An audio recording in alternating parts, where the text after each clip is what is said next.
this is where your story changes. This is where you decide to take action. This is where you become the solution. This is where you see lives changed. This is where you are changed. This is where adventurous entrepreneurs go. Love people, go places, change lives. Let's get after it.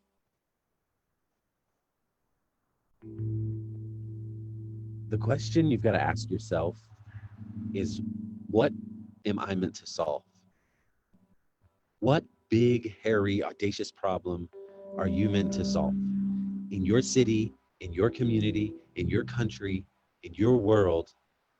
What are you meant to solve? And once you answer that question, nothing can stop you.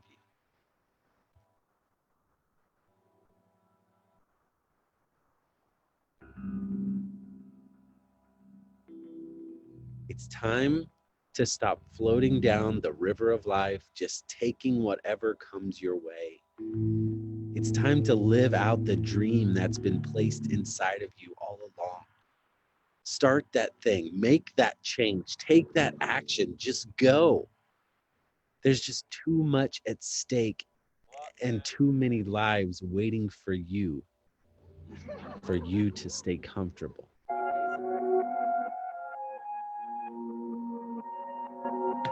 Hello, everyone. We are starting the Impact Junkie Show live. Welcome. If you're joining us on Facebook Live, please share the post, share the live video. We are starting in 20 seconds. If you're here in Zoom, joining us live, if you're an Impact Junkie member, welcome. We are so glad you are here. This is a very special edition of the Impact Junkie Show live. So welcome, everyone. So glad to be back, and it's so good to have you here. Michael Miller, he's the producer and director of Poverty Inc., among other accolades, which we'll get into in a minute. Michael, it's so good to have you here. Thanks, so great to be here. Thanks for having me. Great, and man, we have so many shared passions and interests, and I love Poverty Inc., and I know we're going to spend some time digging into this today. If you don't know, Poverty Inc. is a film that you can watch. It's been on Netflix, on Amazon Prime, and of course you can go to povertyinc.org and check it out. If you're an Impact Junkie member, you know all about Poverty Inc. Poverty Inc. is one of the core materials. It's a resource that in about 90 minutes can change your entire perspective of the world around you and seeing needs and problems in the world from a different perspective. And as Impact Junkies, right, give me some X's, some snaps. We go around the X, right? And we love people, go places, and change lives. But it's all about understanding big, hairy, audacious problems, right? Our BHAPs, and what are we meant to solve, right? What big, hairy, audacious problems are we meant to solve? And then how to take action, right? How to turn those ideas, turn those frustrations, see these needs in the world, how to turn those into solutions, and not just put temporary Band-Aids on these problems, but bring sustainable solutions that can change lives and empower those we love. And a big topic we're going to be going in today is around empathy. And you know, we dig a lot into putting yourself in the perspective of those that are facing needs around the world, those that you love, and even those that maybe you disagree with or don't fully understand. How can we have this honest curiosity to go after these big problems and to better understand the people who are facing these needs in the world? And so having that honest curiosity to learn and to better understand. And so that's where Poverty Inc. is such a great resource and such a key part of this learning process that we're going through. And how do we better understand these problems that we face around the world? And so today we're going to dig into some of the specific stories. There are just amazing stories in this documentary film, if you haven't seen it, that really bring it home. And we're going to talk about some of those. And we're also going to hear more about Michael's journey and also the Impact Junkie journey, and how Poverty Inc. has played such a key part in the Impact Junkie story as well, and better understanding how to solve these big, hairy problems and do it in the right way. And then we're going to also talk about some of the philosophy. We're going to start off talking about some of the philosophy and some of the ideas that when problems come our way and big needs we see all around us, there's so often this like emotional gut reaction, like right away to say like, oh, we got to fix it. We got to stop it. Like push the delete button. Like it's not nice. Like we don't want to see it. And so, how do we systematically approach these problems in the right way? And so that's where I want to start today's conversation with Michael. I want to have you kind of talk about some of the underlying sort of philosophical ideas, and feel free to share if you would like to share some images or whatever, and just kind of walk us through sort of the core principles of Poverty Inc. Well, thanks again for having me. I'm really happy to be here. And as you know, we had a conversation a while ago where I learned about Impact Junkie and about all the work you do, and I was inspired and like to the way you think about change. And of course we had a lot of overlap. So I'm really happy to be here. So, so Poverty Inc., I'm not sure how many of the listeners have seen it. But what we're doing is really trying to critique the dominant model of globalization, the way that humanitarianism and the way to help poverty. So this is kind of the first thing we're going at. So we're looking at everything from foreign aid to NGOs to charity, but really looking at it from a different perspective. And this gets to your question, Philip, about the philosophical perspectives. So for example, some of the things that we deal with, I think at the core of our understanding of Poverty Inc. is the idea that human beings are not simply objects to be manipulated, but subjects to be respected. I think this is the driving philosophical force of the film. We can very easily turn poor people into the object of our pity, the object of our charity, the object of our compassion. And what happens is we then, in doing that, we undermine the subjective dimension of the person, that the person that we're trying to help should be the protagonist of their own story of development. They're not simply a thing for us to use or to manipulate. They should be the protagonist of their own story of development. And so one of the questions we have to ask is not simply what can I do? And I think this goes back to what you do so well at Impact Junkie, right? So our first question is, what can I do? What do I need to, what problem do I need to solve? Or I guess the first is who are we, but what problem do I need to solve? But in one sense, we can make ourselves the hero of that. But the real question is not what can I do? The real question when we're thinking about, say, someone in need or someone in poverty is, what do people need to be able to create prosperity in their own families and their own communities? And then how could I perhaps come alongside them and help them accomplish those goals? So I think that's the first driving force, that the human beings are not simply objects to be manipulated. And we can go more into that because I think this is a real problem in modern culture. I mean, we have a technical, mechanistic understanding of the person. We've adopted a lot of analogies from computer science or from manufacturing, but especially computer science these days, where we think of the person as hardware, and then we just program the software. And persons are way more complex than that. But this can lead to a mechanizing view of the person. If we can just kind of fix everything, we can solve that problem. But that I don't think takes into account not only the lived experience of the person, but the dignity of each individual and families. So that's the first. And then the second real driving force is a critique of humanitarianism. And humanitarianism is distinct from, say, a traditional understanding of charity, right? And in one way, this sounds like it's a bit pedantic and kind of a name thing, but I think it actually is important in that if we understand what charity actually is, right? The idea that we're going to go and help people. Well, we've kind of reduced charity to giving people things, right? So almsgiving or something like this. But charity comes from the Latin word caritas, which means love. And the kind of classical understanding of love is to seek the good of the other, to will the other person's good. So a charitable act is an act that wills the other person's good and seeks their human flourishing. Humanitarianism, on the other hand, really has kind of limited horizons.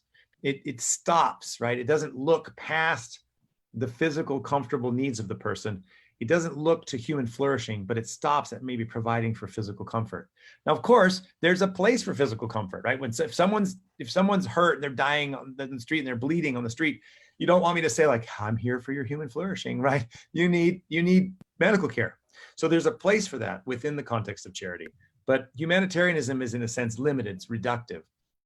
And so the other kind of challenge or underlying philosophical drive of the film, which are related, that human beings are subjects, not objects, and that the goal of development should be not simply to provide for physical material comfort, but should think about human flourishing. And this goes to long-term thinking about that same question I asked, not what can I do, but what do people need in order to create prosperity in their own families and their own communities. So that's the kind of first two driving forces. There's a lot of other things going on, obviously, we can talk about, but those would be the underlying things. Is that helpful? Well, that is awesome. And I know we have IJ members here from all different countries around the world and different time zones. We've got some Honduras and Guatemala and different places. And we seek so hard to I love how you said, seek the will of the other, and to sort of empathy is such a big driving force in how we approach the world and how we want to better understand before we just throw our assumptions, right? And we're dealing with in the U.S. military veterans and and former widows and all types of abuse, and we're also dealing with poverty and all kinds of needs and different types of poverty, and that core, I think that resonates so well with Poverty Inc. is that the idea of empathy and putting yourself in the perspective and doing your very best to make sure it's not just about making myself feel good, but am I really helping those that I say I love? And the love, it's so beautiful to hear you dig into love, because when we talk about problems, it's in our love people section, right? And if you do you really love people, you want to better understand them and better understand how to serve them and how to help them. So I love that core idea of empathy inside Poverty Inc. And another thing that is interesting is you get in the film gets into sort of the poverty industry a little bit, and I know it's like continued layers of complexity as you go through the film. Like, oh wow, that's different than I thought it was, and that's different than I thought it was, and it's a wonderful way to sort of question what you assumed and what you had thought of typical poverty. For instance, one thing I joke about is thank you for running the every Christmas now, the song, Do They Know It's Christmas Time at All, right? Which is right out of the gate, man. I just love how the film just starts with like a punch right in the face or punch in the gut. Like, oh my goodness, I've heard that song my whole life, right? And every Christmas it comes up and you kind of sing to it and you don't realize what you're saying and what you're doing. And it's changed, it's so many people's perspectives. And that song comes on every Christmas time in the US. Do they know it's Christmas time? And it's so frustrating. And it's like this, they don't know what they're saying. But I love how you challenge so many things. And can you talk a little bit about the sort of the poverty industry? And I know you hit on it a little bit, but kind of that's some of the assumptions that we think about, how we go after solving these big problems, both at a governmental level, an organizational level, an NGO level, and a personal level, that kind of could actually be contributing to the problem, right? Rather than helping to solve the problem, perhaps we're actually contributing or adding on to the problem. Sure. So there's a couple of things there. I mean, first of all, on the Christmas song, I mean, this is as you said, I mean, this song is kind of, it's a very emotional, sentimental song, and it's pleasant and people like it. And I remember hearing it in high school, and of course there's something kind of catchy about the whole thing. But I remember even in high school, I thought, well, this is dumb, right? Yeah. I didn't really understand it very much, but something bothered me. So it's something that's been on my mind, I think, for probably decades, and I finally got to do something about it.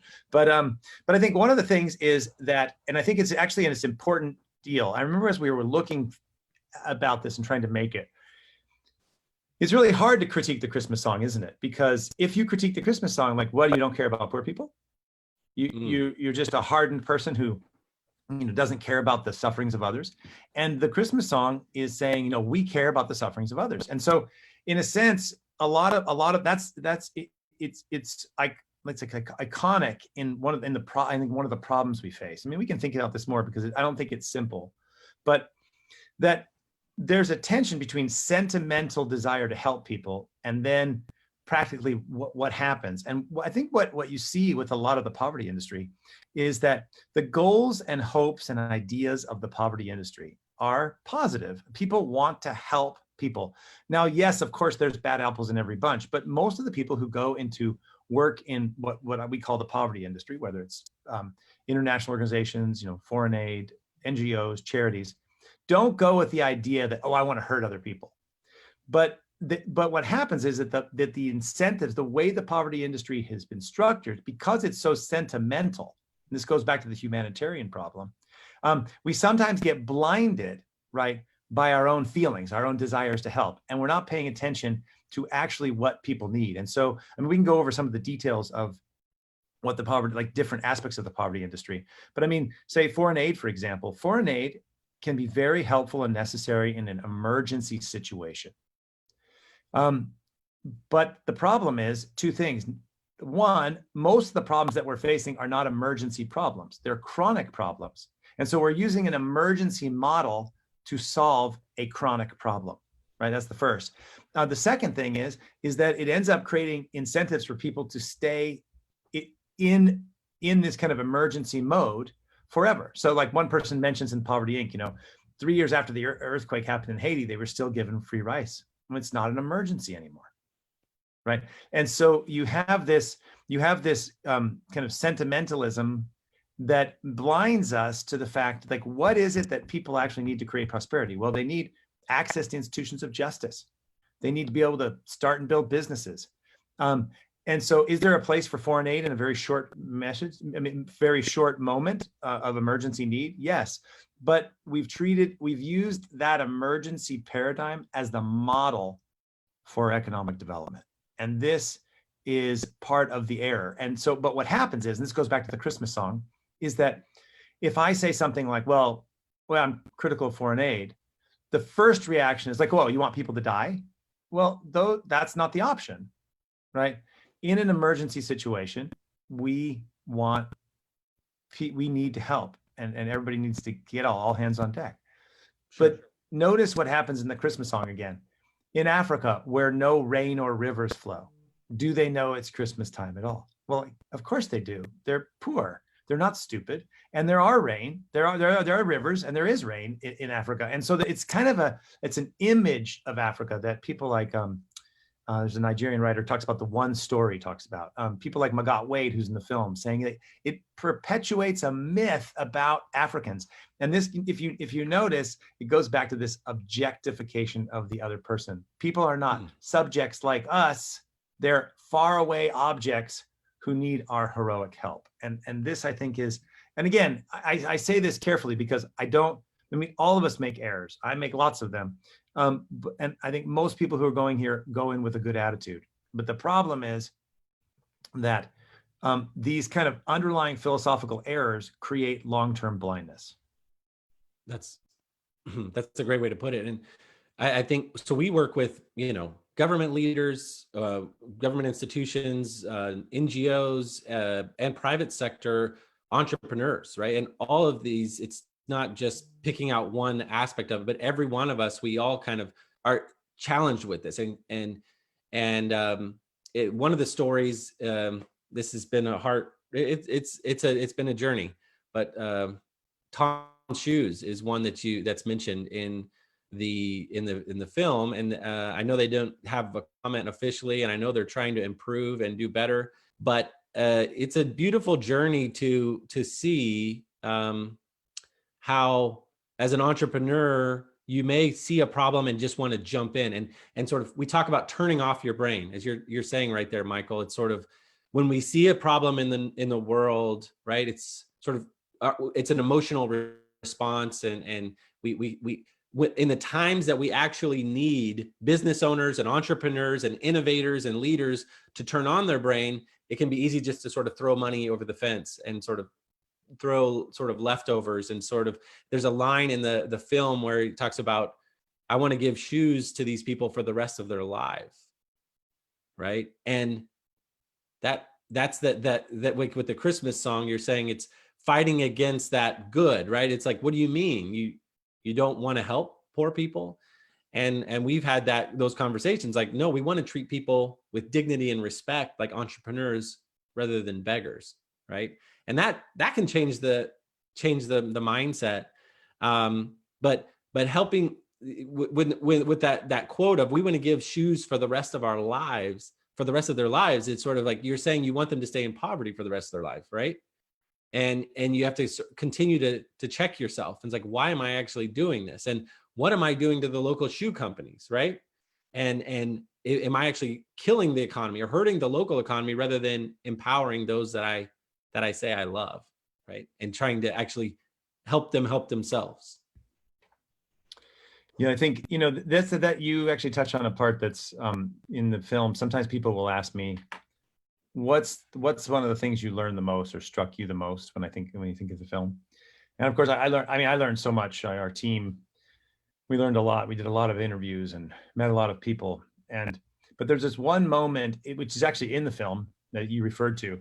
I was showing an entrepreneur and business developer named Daniel Jean-Louis, who's actually got a book called From Aid to Trade. And Daniel's Haitian. And we had talked about various things at dinner before, talked about economics and everything. So I ended up showing, I said, okay, I want you to watch this film about this little commercial from Tom's Shoes, all right? And in the commercial, Blake Mikowski, who's the founder of Tom's, kind of goes through how he got into this idea. And again, this is not to critique Blake Mikowski's heart. I don't know his heart, okay?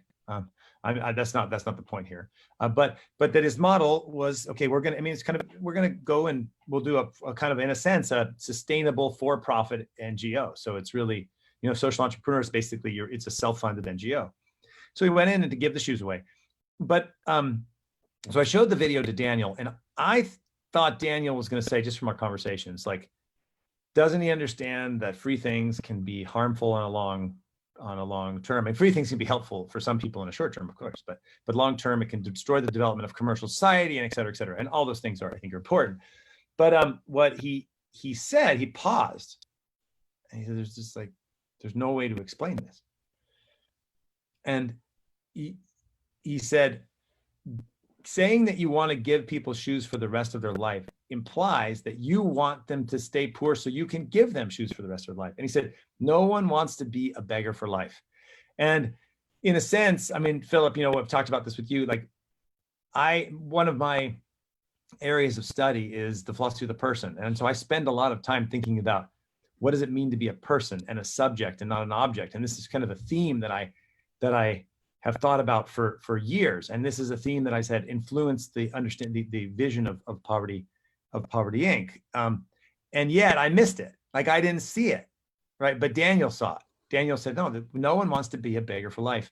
And I think that there is this sense of, Blake Mikowski's an impressive entrepreneur and an impressive marketer. And I think part of the problem is, you said, like, you get so focused, you kind of miss the point. And I talked about, like, blindness to other things. And part of this is another issue we address in the film, something that we call the social fact. So the social fact is from a philosopher and sociologist named Emil Durkheim. It's this idea that there's this kind of graph around, I'm going to share it with everybody, a picture of it. So let me get this open. But there's this idea that there's a certain way of kind of seeing the world, and that everything kind of fits within these values, assumptions, beliefs of this idea of the social fact. So let me give you an example here. This is the example we use in the film. All right. So this is the example we use in the film. So that you have the social fact of development, right? You have the taxes, come up, and they go to donor nations, which go to, like, international organizations. And then those get sent over to developing nations for projects. or they go to NGOs, charities, and consultants. And this is the kind of the way that poverty works. All right, that's the first. That's one part of the social fact.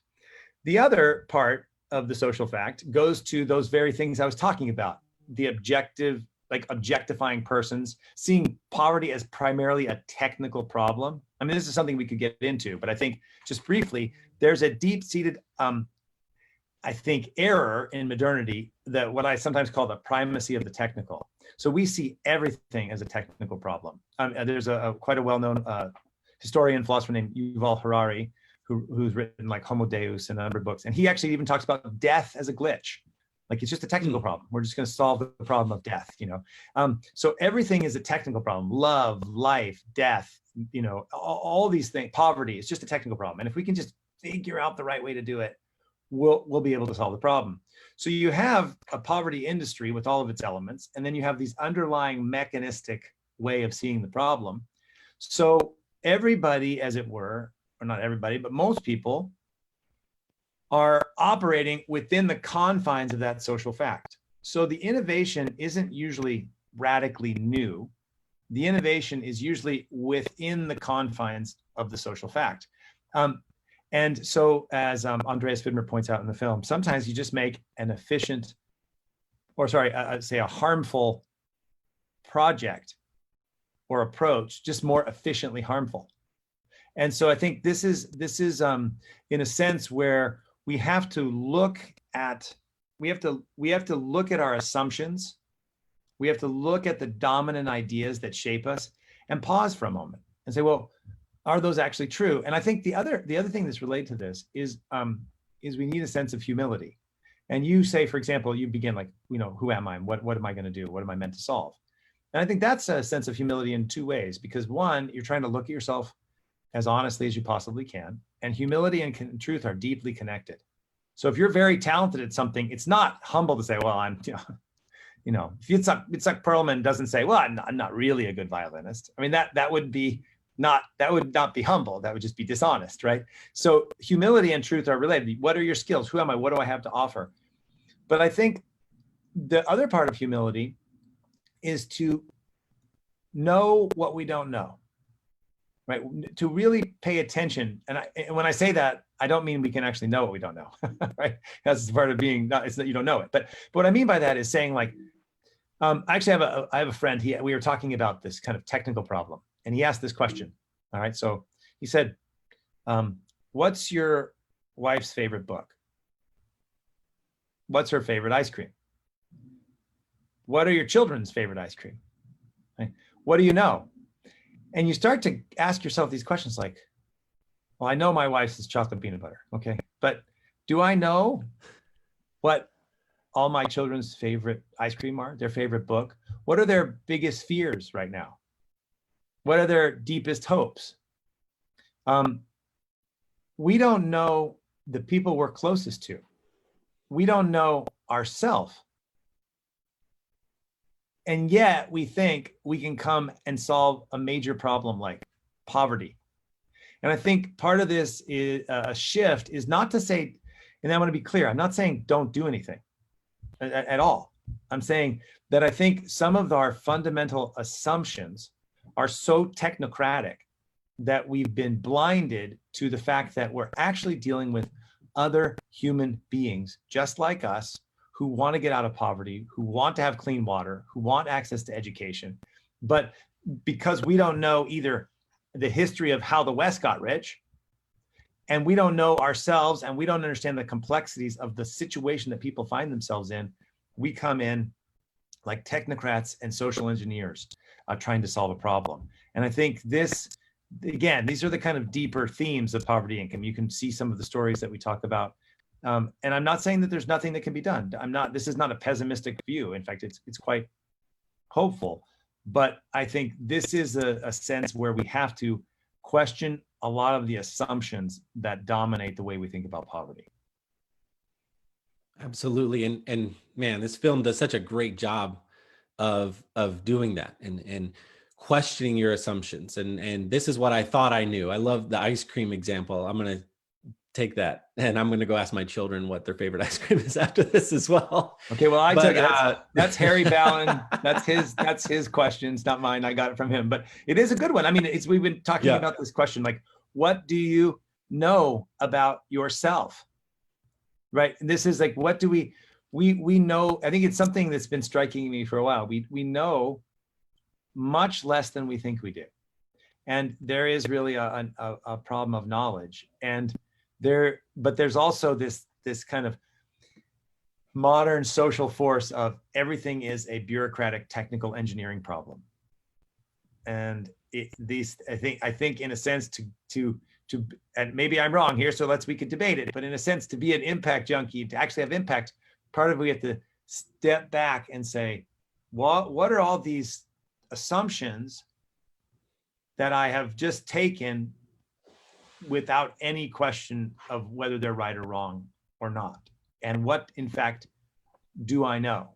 And please do ask your children what their favorite ice cream is. Absolutely.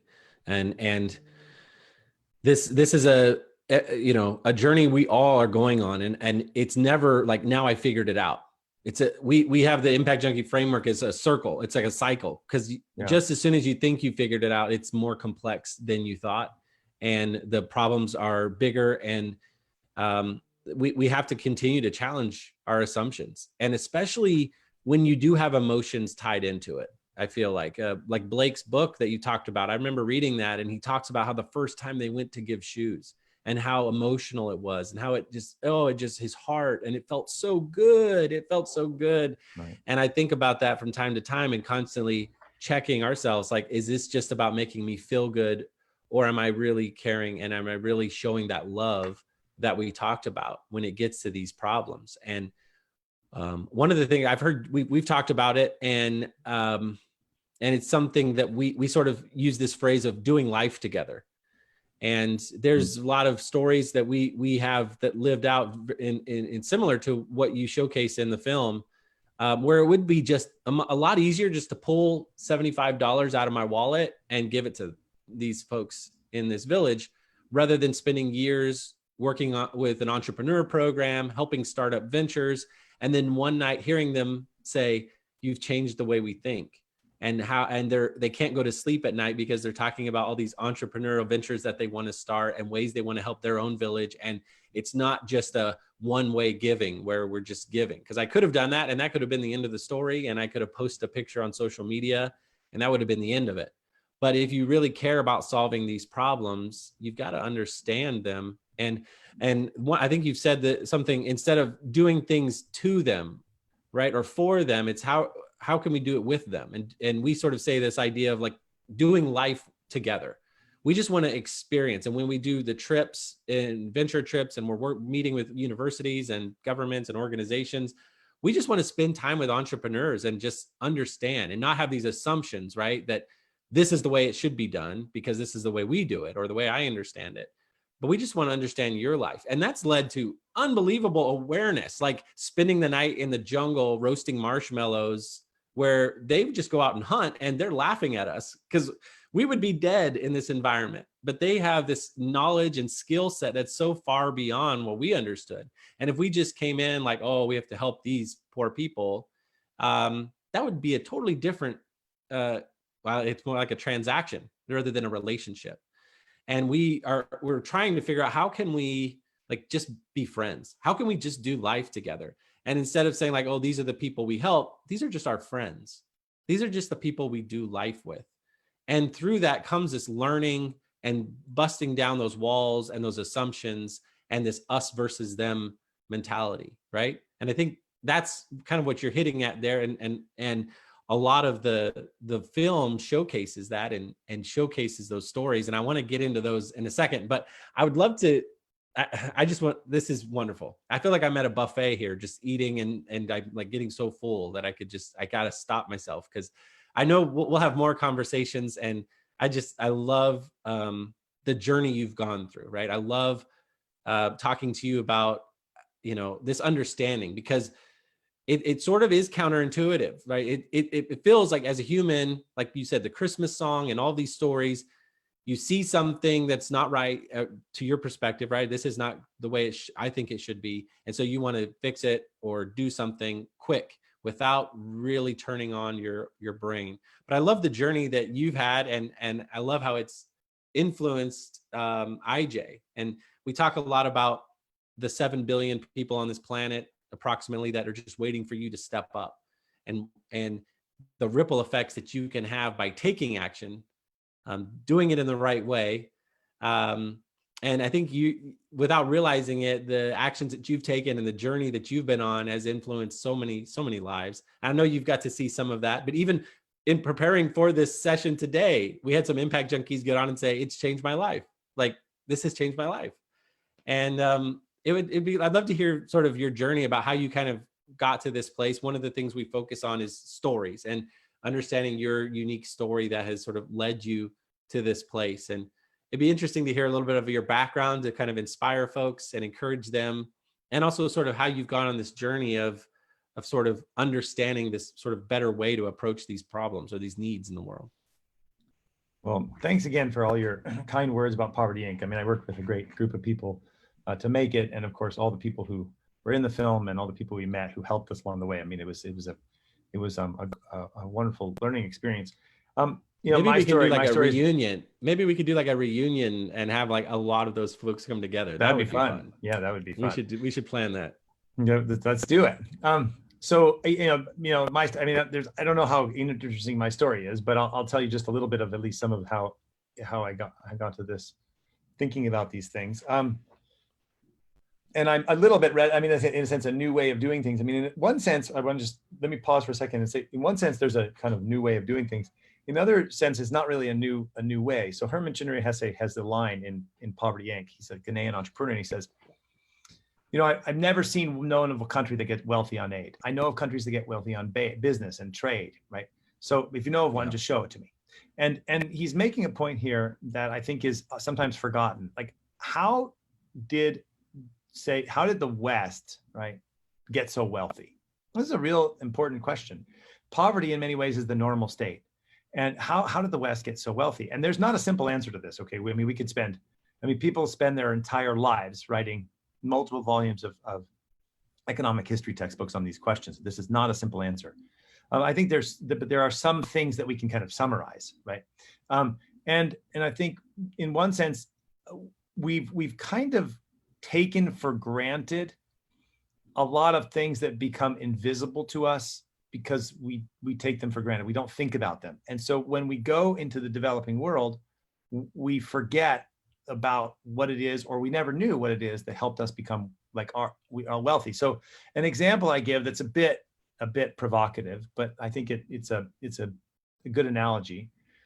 Sometimes we in the United States or Europe, we want to go down and we want to help poor people. And so we have a heart for helping poor people. Wonderful. I mean, that's great. I mean, please, we can stress the fact that we should absolutely care for the widow and the orphan. We should help those in need. We should not be selfish. I mean, you know, that's all very important. And I think the message of Impact Junkie is people are waiting for you to do something. Don't be comfortable, I think is wonderful. So I'm not in any way saying don't do anything. But I think what happens is you say, okay, I have a heart to help the poor. Okay, so what do you offer? Sometimes college students will say, I'm really interested in microfinance and small farming. Awesome. Have you ever worked in banking before? Have you ever raised chickens? Well, no.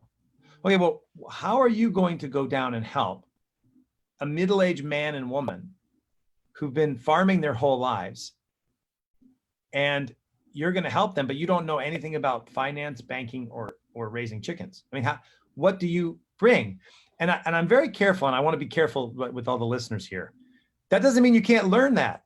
It doesn't mean you can't absolutely go and decide that's what I'm going to do and figure it out. And go. I'm not saying like, oh well, if you're not an expert, then you might as well leave, because I mean that's not at all what I'm saying. But I'm saying it goes back to who you are, what you bring. The other thing is the example I give that I was going to say that's a little bit provocative, I think is a good analogy, is it's like if let's say I go to your house, Philip, and I say, I noticed you don't have electricity. And you say, yes, yeah, we don't have any electricity in the house. Well, let me wire the electricity in your house, because, you know, my house has electricity. Right. Well, wait a minute. How do you know how to wire? Well, I have electricity in my house. That's like saying, I come from a wealthy country. Let me help you.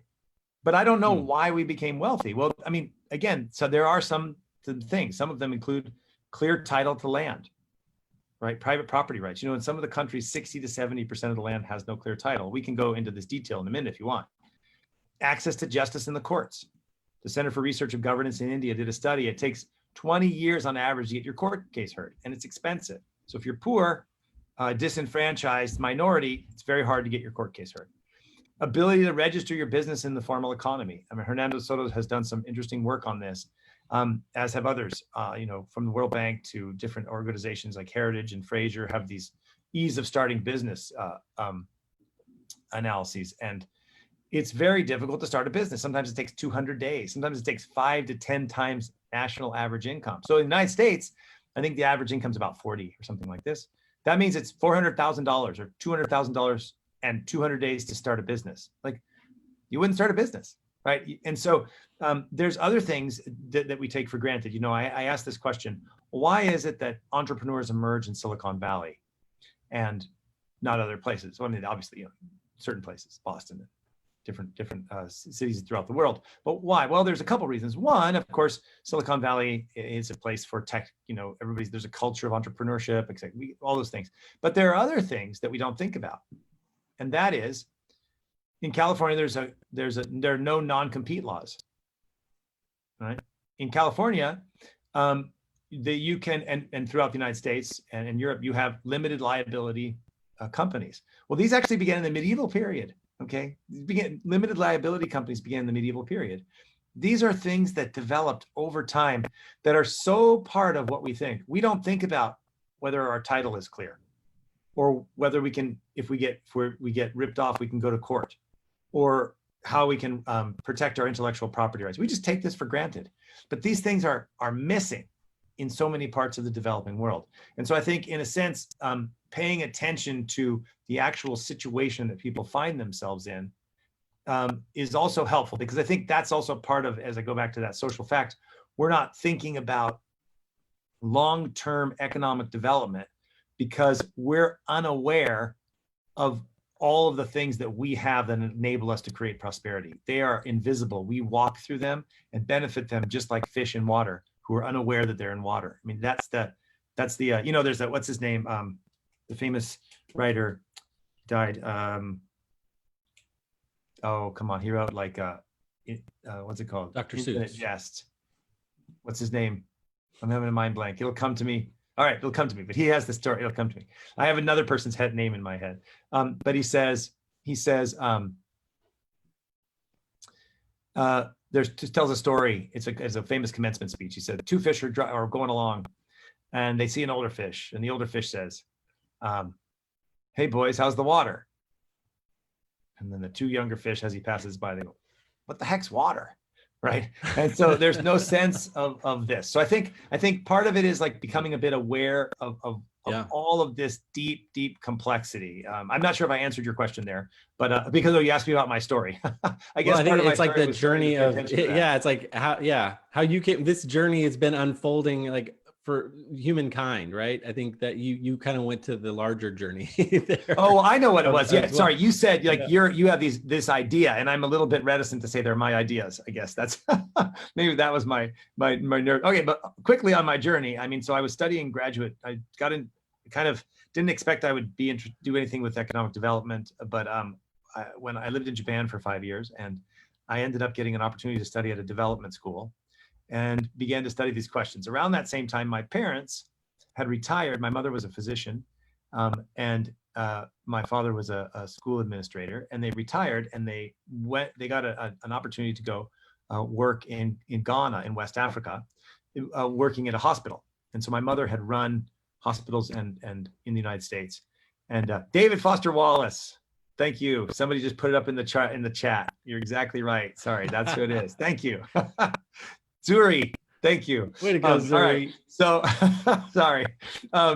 So my mother had run hospitals in the United States and worked in my father had administrated. So they got this job working in Ghana, in West Africa. So I would go visit them.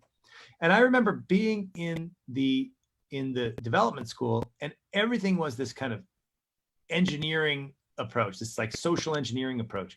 And it just hit me like, well, what about the people? We've forgotten the people that we're trying to help. And so I was in London visiting a friend, and I went to this bookstore and I found a used book by Peter Bauer. Peter Bauer is a very well-known economist, and Peter Bauer was an early critic of aid. And he was making these kind of long critiques about aid, which seemed to be right to me. In fact, Angus Deaton, in his, I think, 2013 book, The Great Escape, summarizes Peter Bauer's work. He's a Nobel Prize winning economist, Deaton is. And Bauer was kind of largely forgotten, but he was saying, look, these problems of aid that a lot of people have talked about in the last 10 years, Bauer was talking about in the 80s. And then I studied philosophy of the person, as I said, and this idea of the person as a subject, and all these things kind of came together. And then just meeting people, reading, and then I work at a think tank called the Acton Institute, where we do the intersection between moral philosophy and theology on one hand, and then business economics, poverty on the other. And we began this project on poverty at Acton, which included the film Poverty Inc. and a video series for faith-based people called Poverty Cure, which you can also see on Amazon Prime. And in doing all of these, like traveling and meeting people and asking questions and interviewing, all these things kind of came together, and all these different parts of the background came together, and all the work with my colleagues made this film. So I don't know if it's a great story, but that's the story. Yeah, well, and then I remember seeing this film for the first time and how it shook me, and it's sort of how you mentioned reading those economics books, and it sort of like resonated with you, like, yeah, this is right. Like, this is kind of what I've been feeling. And personally, it's like right on. And then it's this, you've got to watch this, and bringing other IJs together when we were just getting started and saying, you got to watch this, because I think we all have that shared sense that you continue to talk about, that shared sense of we got to do something, and how can we solve these problems that we see, and how to do it the right way. And so this is it's great how you, that journey that you've been on has affected so many others. And I know there's a lot of voices out there, like you said, that need to be amplified. And I think what the film does in such a good way is mixes the sort of the philosophical, maybe more academic, if you will, right? Because there's something to be said about, we could talk like a think tank, we could theorize and develop these models, which is important and needed, right? And you also, in the film, it also mixes the practical, the real world, like case studies and examples, not just from one country, but from all different kinds of countries, all countries around the world, different continents. And it reemphasizes the theory. And I love how those two are mixed together in such a entertaining way as well. It's done in a very entertaining way that it's sort of fun to watch and like a punch in the gut at the same time. It's one of those, the film, I remember like, hey guys, you got to watch this. It's like a punch in the gut. They're like, okay, sure. Sounds like a great time. But we need that. We need to, you can put that, we're going to put that on like blurbs, a punch in the gut, Philip Harding. A punch in the gut, 5 stars, 2 thumbs up. Yeah. A punch in the gut. Absolutely. And so I one of the things we lean toward is entrepreneurialism and investing in people, and how can we apply our entrepreneurial skills and not just turn off our brain when it comes to these needs, but how can we think like entrepreneurs? And when we talk about entrepreneurship, it's not just about making money. And we go back to Adam Smith and, like, you know, around the Wealth of Nations and the Invisible Hand around the same time as free market. But his foundational paper was the Theory of Moral Sentiments. That was the paper for the Wealth of Nations. And it's about understanding, echoing what you've been saying here, is understanding the needs. And he says sympathy, but really means empathy. It's sort of understanding the needs of others, right? And I love how you define, right, love, like seek the will of the other. To will or seek the good of the other person. Yeah. To seek to will or seek the good of the other person. It's sort of, am I understanding their needs, right? And coming in with that empathetic view to better understand the problems. And so I love there's some great case studies, and I would just love to kind of dig into a couple if you could, and maybe you can give us a little more of the background, because most of the folks here have seen the film. If you haven't, we can talk about the stories. I love one of the stories that, so there's this entrepreneurship, this thread of entrepreneurship and how to invest in people and empower them that we see throughout this film as well. And how that overlaps with these sort of what you would call humanitarian needs, if you want to look at them that way. And one of the stories that is so powerful that we talk about and point to, when you first start this journey as like an impact junkie, this is all kind of new. And, you know, it's not that you're a bad person. It's never that. It's always good intentions. I want to help people, right? And so you come in with that heart, just like we've talked about in so many of these studies, but you don't realize you could actually be harming, right? Unintentionally, and actually in your best intentions could actually be harming or contributing to the problem. And there's one story in the film around the orphanage and the couple that went to go adopt a child. And when they started asking, you know, saying the word orphan, they said, oh, actually, I have a mother, right? And they find out the mother had sort of given the child to the orphanage because the child was like selected and could have sort of a quote unquote better life. And then they had this moment where they're saying, actually, by coming in, we're actually separating this family. And so they had this moment of like, well, then going through that awareness, right? And that sort of like love people, better understanding the problem and challenging your assumptions. Then they sort of, you follow them through this, like, how do we take action from that? And the beautiful story of them sort of like realizing, what if we actually help the parents here in this situation, and how they actually ended up living in Haiti and starting these entrepreneurial ventures. I mean, that story is such a powerful example of this sort of first challenging your assumptions and then moving, and how to take action maybe in the right way. Yeah, I think so. I mean, I think that very super impressive. I was just impressed by that as well. I mean, I think, as you said, there's to maybe two ways to talk about this. One is it's very interesting because you say there's good intentions that can have negative consequences, and so, you know, as many of the people here on the call and others listening know, that one of the kind of there's a part in the books of the New Testament that says, what is pure religion? Pure religion is to care for the widow and the orphan in their distress, and to keep them oneself unstained from the world. So caring for the orphan is such an important element of so much charity. And so people go down to places to care for the orphan, and it's beautiful and admirable. But what happened was that what people didn't realize, it took some time, and people did begin to realize and change things, but in the beginning, they didn't realize that they were actually creating incentives for parents to give away their children. And so the New York Times, I think, reported that about 80% of all Haitian orphans had at least one living parent. And so, as Timothy Schwartz explains in the documentary Poverty Inc., that, I mean, it makes sense when you think about it, because it's like being an orphan means a good school, a good opportunity, et cetera. So there's this very strange incentive to care for children. Now, like I said, there's a positive thing. We do need to care for children, but there's also a sentimental part of it. Like, oh, care for children. And then there's like, we can raise money caring for children. It's a little less attractive and sentimental to say, let's help families. So there's already that kind of thing going on. This is the Christmas song theme, right? We're going to help families build businesses. Like, that's not so interesting, but we're going to care for poor children. It is. So there's already kind of both an emotional fundraising incentive, all these incentives to go care for children, some of which are absolutely right. Okay, the world is complex. So I think I'll probably repeat that more than I need to. But so what they found, though, is about 80%, as I said, of these children had at least one parent. And so what happened, as we explain in the film, is that the idea of go down and start an orphanage, right? Shelley had this idea, well, wait a minute. And there's a very powerful moment in the film where she says, I began to think about the injustice. I mean, I'm spending all this money on adoption to adopt someone a child that has a mother who loves him, but the mother's giving the child away because there's no economic ability to care for the child.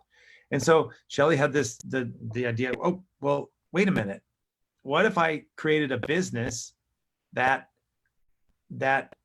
employed mothers and fathers? And there's like one of my favorite lines. She goes, well, and we realize that fathers are parents too. It's just a great line, because you sometimes are like focused on like the mothers. She realized, wait, fathers need jobs too. And it was this moment realizing, I don't need to care for someone else's children. Again, in a case of an orphan, that's different, right?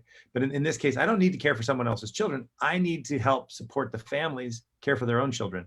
And there's a principle called subsidiarity, right? So it's subsidiarity, and it means that those closest to the problem should handle the problem. And only when they can't should someone come in and then provide assistance for a short period and then leave. And I think renewing the idea of subsidiarity and decentralization and allowing people closest to the problem is a way of thinking. That's what Shelley did, is to say, actually, the families need opportunity.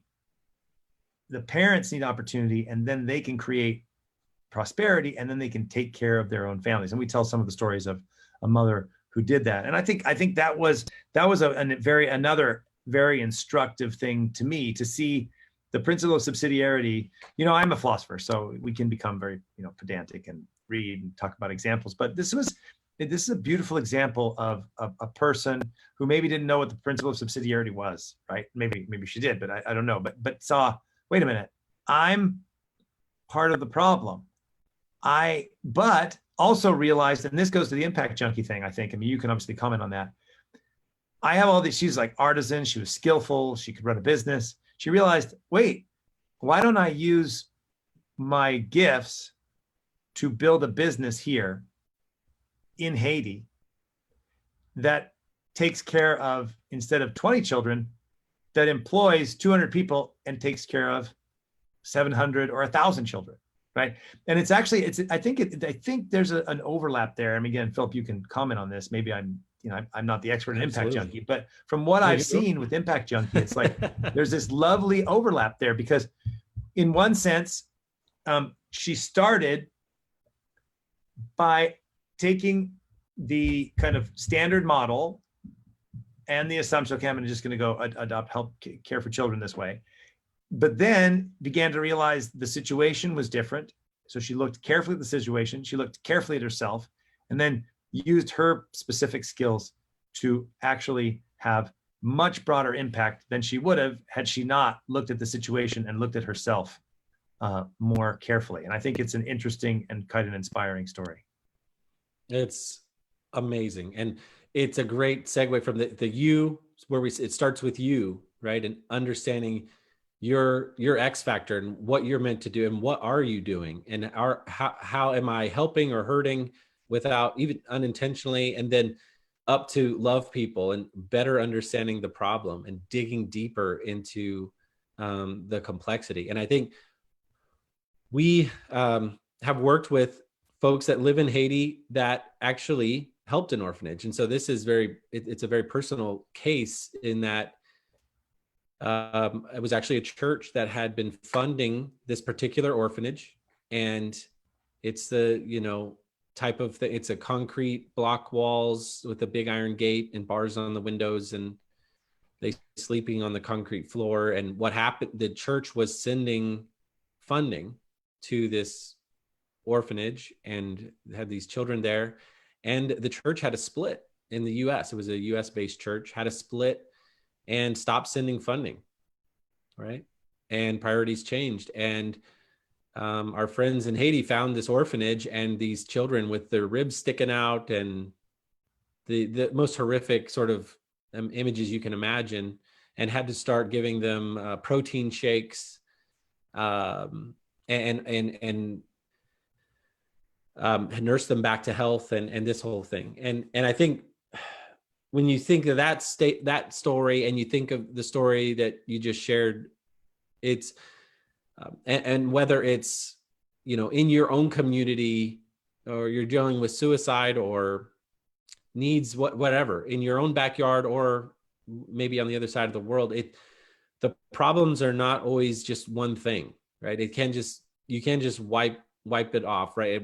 Write it off as just, oh, this is how every orphanage is the same, or every problem is the same. And having that curiosity and the humility that, like you said, and that honest curiosity to learn and to say, I don't fully understand this problem yet, but I care enough about it, and I believe I'm passionate enough about it that when the tough times come and it's going to be easy to quit, that it's rooted in something deeper, right? And so that's why it's got to start with you and why we spend so much time there, right? You may say, oh, let's just forget me, let's just go work, but it really has to be rooted, and if you have to be committed and have that passion that's deeper, and that natural curiosity and humility mixed with humility to say, I don't fully understand this problem yet, but I'm going to keep trying. I'm not going to quit. I'm not going to give up because this is too important, right? So I think that's such a beautiful example. And I know there's others in the film, other stories in the film, from starting companies in Haiti, other types of companies, electric companies, to programming in different countries in Africa. And just, I love the breadth of the stories, and we don't have to rehash them all. You got to watch the film. But I thank you for your time, and we're going to shut off the live here and have some time for Q&A from some of our members who are here in the call. But I do want to give you, just a chance for any, last words you'd like to share, Michael, on the live. And one question I would have for you, if you could also include, is sort of, we have impact junkies at all walks, at all sort of phases of the spectrum, right? Some who've been working on these problems for decades, some who are just starting out this journey and feel such a passion and a desire to solve big problems and better, have this humility and understand. What would you sort of tell other impact junkies who are just sort of starting on this journey, and to kind of encourage them? And what would you have them to think about as they're starting off? Well, thanks, Philip, for having me. I mean, this is really interesting and fun. I'm learning a lot. I think it's hard to say. I mean, I sometimes get this question. I think maybe we talked about it before. People will say, what should I do? And my first answer is, I know, very disappointing, which is, I don't know. I don't know what to do. And I don't know what to do because I don't know who you are, and I don't know the situation you find yourself in or the problem that you're trying to solve. But what I would say, however, is that I think, I think kind of following along some of the stuff that you do at Impact Junkie, like, look at what is it that you really are passionate to solve? What are you interested in, et cetera? Pay attention, and what are your gifts? And don't in a sense miss them. I think the interesting story of Shelley Player is that she, in one sense, and I don't know if this is true. I'm saying this is like even looking out from it. In one sense, you think she had all these gifts, but she didn't. It came later to realize that I had them. That she had them and that she could do them. And that's like, oh, when I first went, I thought, yeah, that's what I do on the side, but didn't realize maybe that those gifts that she had actually were going to be really beneficial to other people. So I think that's important to recognize that. And I think, but I do think that, in a sense, part of the call to action is a call to think, as a call to pause, and a call to question our motives, our assumptions, to be stern with ourselves in a loving way, to say, well, what, am I doing this for emotional gratification? Am I doing this for because it's gonna make me feel good or look good on my resume or be an adventure? Or am I doing this because I actually believe there's something I can contribute? And I think then taking seriously, like, again, if you note at the end of the film, you mentioned it's like a little bit academic elements, but I think taking pretty seriously the question that why is it that people in the developing world are not as entrepreneurial as they could be, right? And so Hernando sort of has this line, which I love. It says, the developing world is teeming with entrepreneurs. Well, why don't they show up? It's not because they're incompetent. It's because they are generally excluded from the institutions of justice. Okay, I've got a bug all over me here. Right, there we go. They're sorry. They are excluded from the institutions of justice. They don't have access to clear title to land. They can't get their court case heard. They can't register their business in the formal economy. And so paying attention to those things, and I think this is actually another area I would say, look into those areas. Maybe you have experience in law. Maybe you have experience in I don't know, some very technologies that can be used to help people get some stability and to get this access to justice. I mean, these things are not easily solvable, but I think paying attention to those, not forgetting those, don't take for granted the invisible things upon which we rely upon.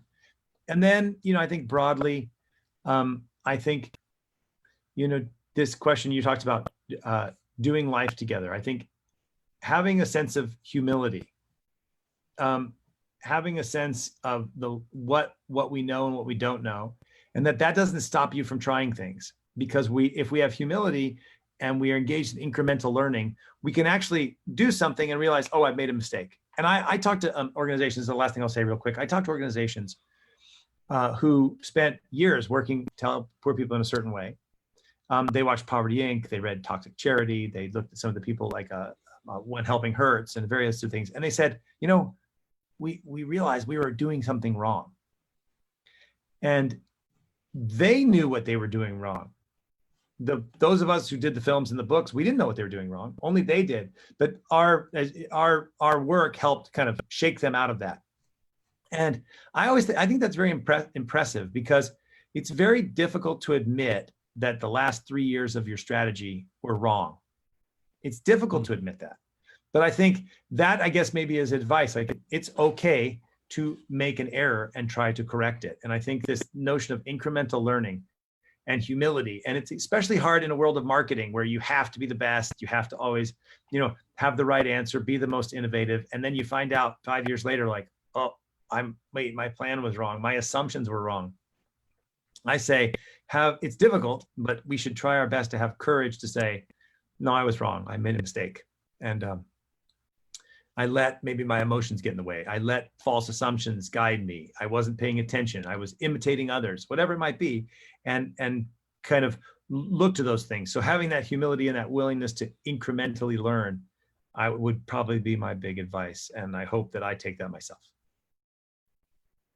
Well said. And I I love that we've had some that have come in through watching Poverty Inc. And if you've watched Poverty Inc. and you're trying to figure out how to take that next step and do some of this incremental stuff, we'd love to work with you at Impact Junkie and join this network of folks. Because I think what you described is what you just described there, Michael, is what we're trying to do every day, is this iterative, how do we keep pushing? One of the things we say is do more with what you've been given, right? And start something that changes lives. And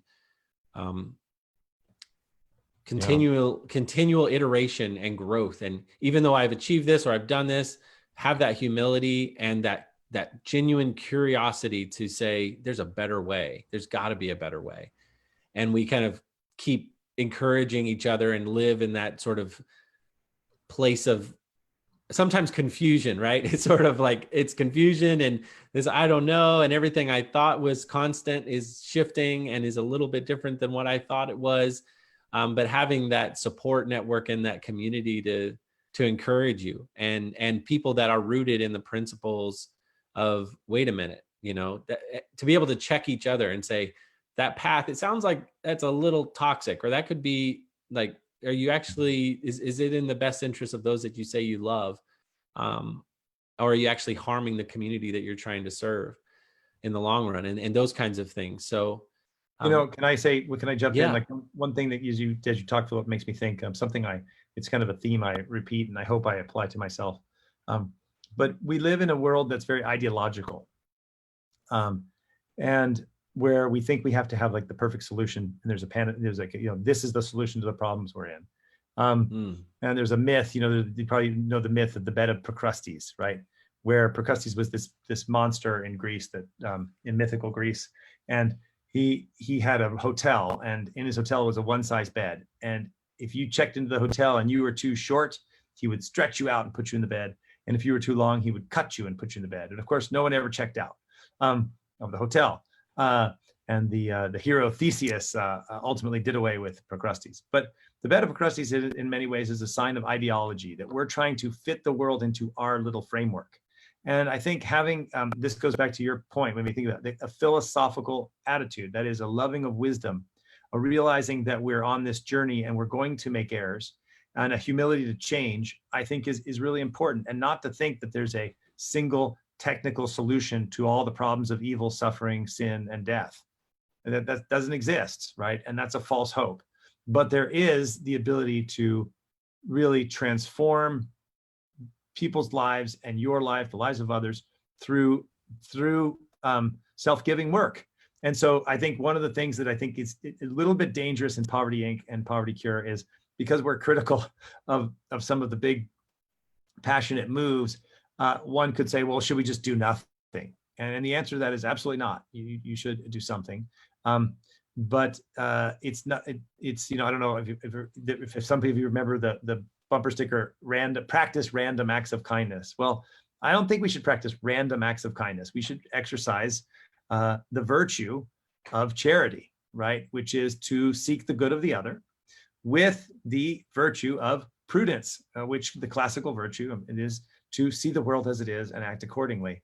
And those prudence and charity require deep, deep humility. And there's a wonderful line by the medieval philosopher and theologian called Thomas Aquinas, who said, violent injustice occurs in two ways. One, from the violent act of the man who possesses power, right? We get that, the bad guy. Second, from the false prudence of the sage. And that's the policymaker, social entrepreneur, NGO worker, whatever it is, who comes in with their own view of the world and ends up creating injustice. And I think humility, as you talk about, is a wonderful, helpful antidote to the injustice of this kind of pride that we somehow are the technocrats. And I think this again goes back to what I talked about at the beginning, that each of us, I think this aligns with Impact Junkie from what I know, that each of us is a human person, a subject, and we are in relationships with other subjects, an intersubjective relationship. We are not engineering other people to solve problems, but we are in relationship with one another, and we can grow with one another. And so I don't think it's a negative message, but it is hopefully a message of humility. Beautiful. I think one of the things we talk about is, so you see these big problems, and how do you take that action, right? And I know we could go on for hours, but there's this feeling of overwhelm, like an overwhelming sense of, I see these big needs in the world. I don't know, and I want to do something, but do I have time to do something, or should I just give up? I love that sort of that challenge. And we talk about the 29,000 days of your life. And if you live to be about 80 years old, you got about 29,000 days. And then you look at statistics and you got to subtract, 30 of your days for sleep.